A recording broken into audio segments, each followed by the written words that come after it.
বুয়েট শিক্ষার্থী আবরার ফাহাদ হত্যার দায়ে মৃত্যুদণ্ডপ্রাপ্ত আসামি মুনতাসির আল জেমি জেলখানা থেকে পালিয়েছেন বলে জানিয়েছেন আবরারের ভাই ফাইয়াজ।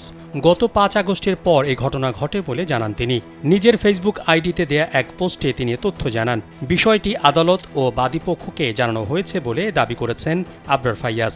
আবরার ফাইয়াজ ফেসবুকে লিখেছেন, আবরার ফাহাদ হত্যার দায়ে মৃত্যুদণ্ডপ্রাপ্ত আসামি জেমি জেলখানা থেকে পালিয়ে গেছে ৫ আগস্টের পরে, অথচ আমাদের জানানো হয়েছে আজ।